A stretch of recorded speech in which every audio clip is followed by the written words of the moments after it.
இன்றைய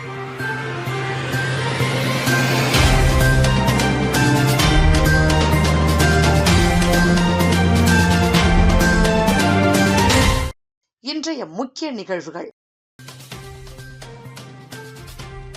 புதுச்சேரி முதல்வர் பதவியேற்பு விழாவில் கலந்து கொள்கிறார் பாஜக தலைவர் நிதின் நபி. பாஜக சட்டமன்ற உறுப்பினர்கள் 2 அமைச்சராக பதவியேற்க உள்ளதாகவும் தகவல்.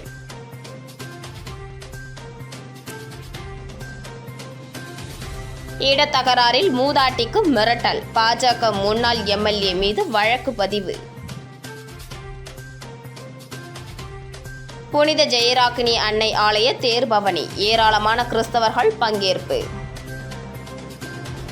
புதுச்சேரியில் வரும் 13ஆம் தேதி முதல்வராக ரங்கசாமி பதவியேற்க உள்ள நிலையில் பதவியேற்பு விழாவில் பாஜக தேசிய தலைவர் நிதின் நபி பங்கேற்க உள்ளார். புதுச்சேரியில் நடந்த சட்டமன்ற தேர்தலில் வெற்றி பெற்று மீண்டும் தேசிய ஜனநாயக கூட்டணி ஆட்சி அமைய உள்ளது. மீண்டும் முதல்வராக ரங்கசாமி வரும் 13ஆம் தேதி பதவியேற்க உள்ளார். இந்த நிலையில் அவர் பதவியேற்கும் விழாவில் பங்கேற்க பாஜகவின் தேசிய தலைவர் நிதின் நபி கலந்து கொள்ள உள்ளதாக புதுச்சேரி பாஜக தலைமை தெரிவித்துள்ளது. இதற்காக நாளை மாலை தனி விமானம் மூலம் அவர் புதுச்சேரி வருகிறார். நாளை மாலை பாஜக சட்டமன்ற உறுப்பினர்கள் மற்றும் கட்சி நிர்வாகிகளும் ஆலோசனை நடத்த உள்ளதாக தெரிவிக்கப்பட்டுள்ளது. மேலும் முதல்வர் ரங்கசாமியுடன் பாஜகவின் 2 சட்டமன்ற உறுப்பினர்கள் அமைச்சர்களாகவும் பதவியேற்க உள்ளதாக தெரிவிக்கப்பட்டுள்ளது. ஆரோவில் அருகே இடத்தகராறில் அத்துமீறி ஆயுதங்களோடு நுழைந்து மூதாட்டியை மிரட்டியதாக முன்னாள் எம்எல்ஏ கல்யாணசுந்தரம் உள்ளிட்ட 4 பேர் மீது போலீசார் வழக்கு பதிவு செய்து விசாரணை நடத்தி வருகின்றனர். புதுச்சேரி கருவடிக்குப்பம் எடிசன் வீதியைச் சேர்ந்தவர் ஆனந்தன் மனைவி குப்பு, வயது 71. இவர் திருச்சிற்றம்பலம் கூட்ரோடு பகுதியில் பாலச்சந்தர் மற்றும் சர்வகைனா ஆகியோரிடம் 11.5 ஏக்கர் நிலம் கடந்த 2025ஆம் ஆண்டு வாங்கி கிரயம் செய்துள்ளார்.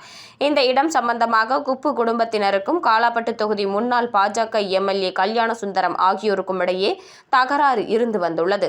சம்பவத்தன்று முன்னாள் எம்எல்ஏ கல்யாணசுந்தரம், நாவர்குளம் பகுதியைச் சேர்ந்த அசோக், வினோத், சரண்ராஜ் உள்ளிட்ட பலர் அந்த இடத்திற்கு சென்று தடி, கடப்பாரை கொண்டு இரும்பு வேலியை உடைத்து உள்ளே நுழைந்துள்ளனர். தகவல் அறிந்து அங்கு வந்த குப்புவை முன்னாள் எம்எல்ஏ கல்யாணசுந்தரம் தரப்பினர் ஆபாசமாக திட்டி மிரட்டல் விடுத்துள்ளனர். இதுகுறித்து மூதாட்டி குப்பு கொடுத்த புகாரின் பேரில் கோட்டக்குப்பம் துணை போலீஸ் சூப்பரண்ட் ரூபன்குமார் தலைமையிலான போலீசார் 2 தரப்பினரையும் அழைத்து விசாரணை நடத்தினார். அதனைத் தொடர்ந்து முன்னாள் எம்எல்ஏ கல்யாணசுந்தரம், அசோக், வினோத், சரண்ராஜ் மற்றும் சிலர் மீது 5 பிரிவுகளில் வழக்கு பதிவு செய்துள்ளனர். புதுச்சேரியின் பழமையான புனித ஜெயராக்கினி அன்னை ஆலயத்தின் பெருவிழாவையொட்டி நடந்த ஆடம்பர தேர்பவனியில் ஏராளமான கிறிஸ்தவர்கள் பங்கேற்று பிரார்த்தனை செய்தனர். புதுச்சேரி உழவர்கரையில் பழமை வாய்ந்த புனித ஜெயராக்கினி அன்னை ஆலயம் உள்ளது. இந்த ஆலயத்தின் 311ஆம் ஆண்டு பெருவிழா கடந்த 1ஆம் தேதி கொடியேற்றத்துடன் துவங்கியது. தொடர்ந்து சிறிய தேர்பவனி மற்றும் திருப்பலிகள் நடைபெற்றது. முக்கிய நிகழ்வான ஆடம்பர தேர்பவனி இன்று நடைபெற்றது. இதனை சேலம் மறை மாவட்ட பேராயர் அருள் செல்வம் ராயப்பன் துவக்கி வைத்தார். கும்பகோணம் மறை மாவட்ட பங்குத்தந்தை ஜீவானந்தம் அமலநாதன் தலைமையில் சிறப்பு திருப்பலி நடைபெற்றது. இதில் திரளான ஊர் பொதுமக்கள், இறைமக்கள் கலந்து கொண்டு பிரார்த்தனை செய்தனர். எல்&டி தொழிலாளர்கள் தொழிற்சங்க நிர்வாகிகள் மீது போடப்பட்ட பொய் வழக்கினை திரும்பப் பெற வலியுறுத்தியும், சேதராப்பட்டு காவல் உதவி ஆய்வாளரை பணியிடை மாற்றம் கோரியும் முதுநிலை காவல் கண்காணிப்பாளரிடம் சேதராப்பட்டு தொழிற்பேட்டை அனைத்து தொழிலாளர்கள் தொழிற்சங்கங்களின் ஒருங்கிணைப்பு நிர்வாகிகள் கடிதம் வழங்கினர். சேதராப்பட்டு தொழிற்பேட்டையில் இயங்கி வரும் பன்னாட்டு நிறுவனமான எல்&டி தொழிற்சாலையில் மே 1 அன்று தங்களுடைய வாழ்வுரிமைக்காக போராடிய தொழிலாளர்கள் மீது எல்&டி நிர்வாகம் வழங்கிய பொய் புகாரினை விசாரணை செய்யாமல் போராட்ட களத்தில் பங்கேற்காத தொழிலாளர்கள் மீது சேதராப்பட்டு காவல் உதவி ஆய்வாளர் பொய் வழக்கு பதிவு செய்யப்பட்டுள்ளதாகவும், எனவே அவர் மீது உரிய நடவடிக்கை எடுக்க வலியுறுத்தி சேதராப்பட்டு தொழிற்பேட்டை அனைத்து தொழிலாளர்கள் தொழிற்சங்கங்களின் ஒருங்கிணைப்பு நிர்வாகிகள் முதுநிலை காவல் கண்காணிப்பாளர் மற்றும் காவல் கண்காணிப்பாளரை சந்தித்து கடிதம் அளித்தனர். இந்த நிகழ்வில் சேதராப்பட்டு திருபுவனை தொழிற்பேட்டை அனைத்து தொழிலாளர்கள் தொழிற்சங்கங்களின் ஒருங்கிணைப்பு நிர்வாகிகள் மோத்திலால், சிவகுமார், மகேந்திரன், ரமேஷ், கோலஞ்சிநாதன், ஈட்டன், பாஸ்கர், ஜெயக்குமார், கிருஷ்ணமூர்த்தி, செல்வம், கணேஷ், பாலுசாமி ஆகியோர் பங்கேற்றனர். காலாப்பட்டு தொகுதியில் திமுக சார்பில் போட்டியிட்டு வெற்றி பெற்ற சட்டமன்ற உறுப்பினர் செந்தில் தமக்கு வாக்களித்த மக்களுக்கு நேரில் சென்று நன்றி தெரிவித்தார். நடந்து முடிந்த சட்டமன்ற தேர்தலில் புதுச்சேரி காலாப்பட்டு தொகுதியில் திமுக சார்பில் போட்டியிட்ட செந்தில் வெற்றி பெற்று சட்டமன்ற உறுப்பினராக தேர்ந்தெடுக்கப்பட்டுள்ளார். இந்த நிலையில் தனக்கு வாக்களித்த தொகுதி மக்களுக்கு சட்டமன்ற உறுப்பினர் செந்தில் நேரில் சென்று நன்றி செலுத்தி வருகிறார். அதன் ஒரு பகுதியாக கருவடிக்குப்பம் பகுதி மக்களுக்கு நேரில் சென்று நன்றி தெரிவித்தார்.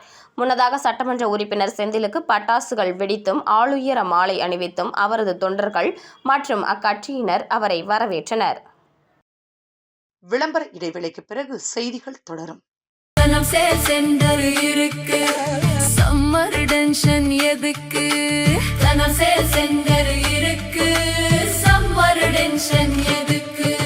தனம்ல ஏசி வாங்கி சம்மரை சில் பண்ணுங்க. தனம் சேல் சென்டர், காமராஜ் சாலை, பாண்டிச்சேரி. செய்திகள் தொடர்கின்றன. காரைக்கால் நிரவி அற்புத குழந்தை இயேசு ஆலய திருவிழா அலங்கார தேர்பவனியில் ஏராளமான கிறிஸ்தவர்கள் பங்கேற்று பிரார்த்தனை செய்தனர். காரைக்கால் மாவட்டம் நிரவி திருப்பட்டினம் தொகுதிக்குட்பட்ட நிரவி பகுதியில் அற்புத குழந்தை இயேசு ஆலயம் அமைந்துள்ளது. இவ்வாலயத்தில் ஆண்டுதோறும் ஆண்டு திருவிழா வெகு விமர்சையாக நடைபெறுவது வழக்கம். இந்த ஆண்டு திருவிழா கடந்த 5ஆம் தேதி கொடியேற்றத்துடன் தொடங்கியது. கொடியேற்றத்தையொட்டி பங்கு தந்தையால் மந்திரிக்கப்பட்ட குழந்தை இயேசு உருவம் பொறிக்கப்பட்ட கொடி நிரவி பகுதியின் பல்வேறு வீதிகளில் வலம் வந்து ஏற்றப்பட்டது. அதனைத் தொடர்ந்து சிறப்பு திருப்பலி நடைபெற்றது. திருவிழாவின் முக்கிய நிகழ்ச்சி நாளான இன்று அலங்கார தேர்பவனி நடைபெற்றது. இதில் ஏராளமான கிறிஸ்தவர்கள் கலந்து கொண்டனர். அதனைத் தொடர்ந்து நாளை கொடி இறக்கத்துடன் அற்புத குழந்தை இயேசு ஆலய திருவிழா நிறைவடைகிறது.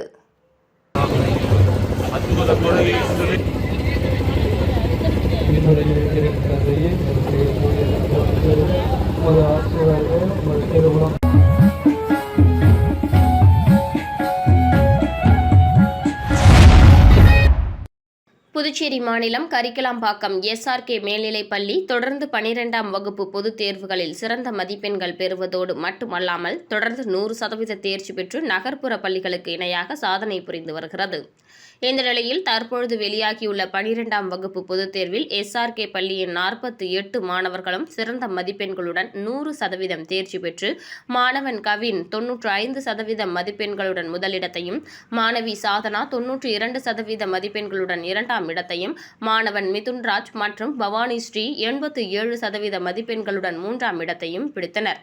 அதிக மதிப்பெண்கள் பெற்று முதலிடம் பிடித்தவர்களுக்கு பள்ளி தாளாளர் டாக்டர் மகேந்திரன், 2ஆம் இடம் பிடித்தவர்களுக்கு பள்ளி முதல்வர் ஜெயக்குமார் மற்றும் 3ஆம் இடம் பிடித்தவர்களுக்கு பள்ளி துணை முதல்வர் தமிழா பொன்னாடை மற்றும் பூங்கொத்து கொடுத்து பாராட்டி கௌரவித்தார். நமது பள்ளி மாநில அளவில் சிறந்த மதிப்பெண்களான 100க்கு 100 மதிப்பெண்கள் 2 மாணவர்களும், 95 மதிப்பெண்கள் முதல் 99 மதிப்பெண்கள் வரை 19 மாணவர்களும், 90 மதிப்பெண்கள் முதல் 94 மதிப்பெண்கள் வரை 23 மாணவர்கள் என பாடவாரியாக அதிக அளவில் மாநிலத்தின் சிறந்த மதிப்பெண்கள் பெற்று தேர்ச்சி பெற்றுள்ளனர். மேலும் 48 மாணவர்கள் டிஸ்டிங்ஷனில் தேர்ச்சி பெற்றுள்ளனர் என்பது குறிப்பிடத்தக்கது. தேர்வு முடிவுகள் அனைத்தும் மாணவர்களுக்கும் பெற்றோர்களுக்கும் மிகுந்த மகிழ்ச்சியை ஏற்படுத்தியதை தொடர்ந்து பெற்றோர்கள் அவர் தம் பிள்ளைகளின் கல்வி நலனுக்காக அனைத்து விதமான சூழ்நிலைகளிலும் அவர்களின் கல்வியை மேம்படுத்துவதற்கும் பொதுத் தேர்வுகளில் நல்ல மதிப்பெண்கள் பெறுவதற்கும் அயராது பாடுபட்ட நிர்வாகத்திற்கும் ஆசிரியர்களுக்கும் நன்றி தெரிவித்தனர். இந்த நிகழ்ச்சிக்கு வருகை புரிந்த அனைவருக்கும் பள்ளியின் தாளாளர் இனிப்புகள் வழங்கி சிறப்பித்தார். களித்தீர்த்தால்குப்பம் பெருந்தலைவர் காமராஜர் அரசு கலைக்கல்லூரி வணிகவியல் துறை சார்பில் 2வது பட்டமளிப்பு விழா நடைபெற்றது. புதுச்சேரி மாநிலம் களித்தீர்த்தால்குப்பம் பெருந்தலைவர் காமராஜர் அரசு கலைக்கல்லூரி வணிகவியல் துறை சார்பில் 2வது பட்டமளிப்பு விழா இன்று கல்லூரி வளாகத்தில் சிறப்பாக நடைபெற்றது. தமிழ்த்தாய் வாழ்த்துடன் விழா தொடங்கியது. மாணவர் சாக்ரட்டிஸ் வரவேற்புரை வழங்கி விழாவில் கலந்து கொண்ட அனைவரையும் அன்புடன் வரவேற்றார். கல்லூரி முதல்வர் டாக்டர் கதிர்வேல் தலைமை தாங்கி சிறப்புரையாற்றினார். அவர் பேசுகையில் மாணவர்கள் கல்வியுடன் ஒழுக்கம், பொறுப்புணர்வு மற்றும் சமூக பங்களிப்பையும் வளர்த்து கொள்ள வேண்டும் என்று அறிவுறுத்தினார். மேலும் பட்டம் என்பது கல்வியின் நினைவு அல்ல, அது புதிய வாழ்க்கை பயணத்தின் தொடக்கம் என்று கூறினார். வணிகவியல் துறை தலைவர் டாக்டர் செந்தமிழ் ராஜா முன்னிலை வகித்து மாணவர்கள் கல்வியில் தொடர்ந்து முன்னேறி உயர்ந்த நிலையை அடைய வேண்டும் என்று வாழ்த்துரை வழங்கினார். மேலும் துணை பேராசிரியர்கள் ஆல்பர்ட், ஜோசப் ராஜ், ராகினி, ஃபைரோஸ், அருண் ஆகியோர் பட்டம் பெற்ற மாணவர்களுக்கு வாழ்த்துக்களை தெரிவித்தனர். இந்த பட்டமளிப்பு விழாவில் 50 மாணவர்கள் கலந்து கொண்டு பட்டங்களை பெற்றுக் கொண்டனர். இந்த நிகழ்ச்சியில் அனைத்து துறை துணை பேராசிரியர்கள், மாணவர்களின் பெற்றோர்கள் கலந்து கொண்டனர். இறுதியாக மாணவி சுப்பலட்சுமி நன்றி கூறினார். மீண்டும் இன்றைய முக்கிய நிகழ்வுகள். புதுச்சேரி முதல்வர் பதவியேற்பு விழாவில் கலந்து கொள்கிறார் பாஜக தலைவர் நிதின் நபி. பாஜக சட்டமன்ற உறுப்பினர்கள் 2 அமைச்சராக பதவியேற்க உள்ளதாகவும் தகவல்.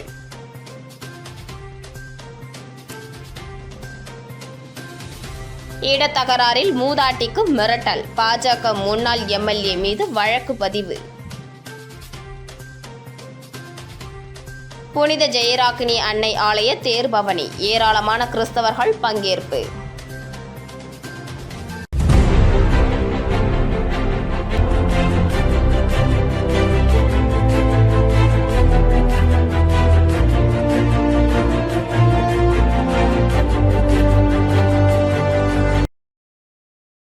செய்திகளை உடனுக்குடன் தெரிந்து கொள்ள மெட்ரோ யூடியூப் சேனலை சப்ஸ்கிரைப் செய்யவும்.